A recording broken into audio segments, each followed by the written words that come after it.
जय हिंद दोस्तों। दुनिया से हार गया लेकिन खुद से जीत गया। ये कहानी है। एक बार रणधीर नाम का एक लड़का था।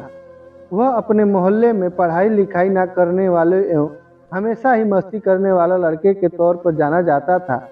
रणधीर के घर वाले हमेशा परेशान रहते थे क्योंकि वह कभी भी किसी भी कार्य को दिल से नहीं करता था। वह किसी भी कार्य को पूरा नहीं करता था। अपने मोहल्ले में रणधीर अपने साथियों मित्रों के साथ खेलता कूदता दौड़ता एवं मस्ती करता रहता था।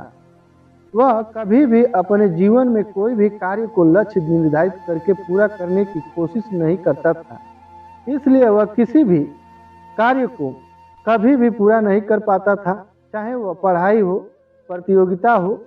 रणधीर को प्रतियोगिता में भाग लेने की काफ़ी शौक था। वह कई बार दौड़ की प्रतियोगिता में मस्ती के कारण भाग लिया करता था, लेकिन कभी भी दौड़ को पूरा नहीं कर पाता था।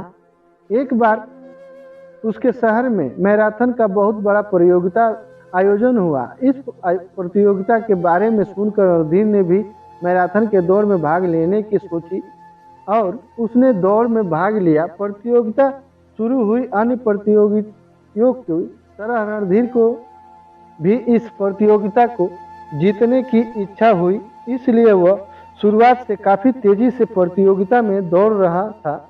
लेकिन काफ़ी दूर तय करने के बाद वह थक गया और धीरे धीरे दौड़ने लगा।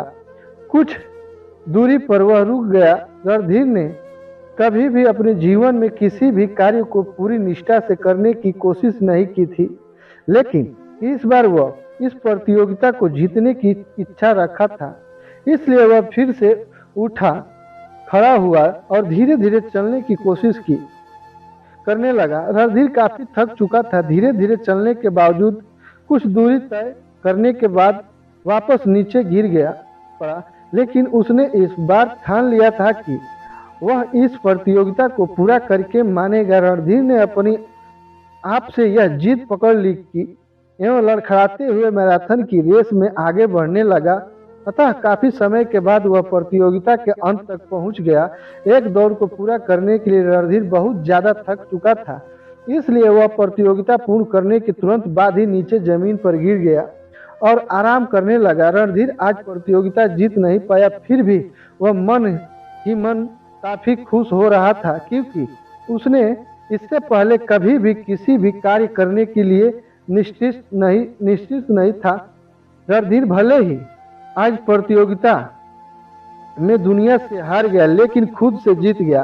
तो दोस्तों, शिक्षा मिलती है हमें इस कहानी से कि जिंदगी में कई बार हम किसी तरह के कार्य को करने के लिए टाइम टेबल बनाते हैं या निश्चित करते हैं कार्य को निष्ठापूर्वक पूरा करने के लिए, लेकिन अधिकतर खुद से किया हुआ वादा को लोग पूरी तरह से निभा नहीं पाते हैं और बीच में ही अपने निश्चय को तोड़ देते हैं।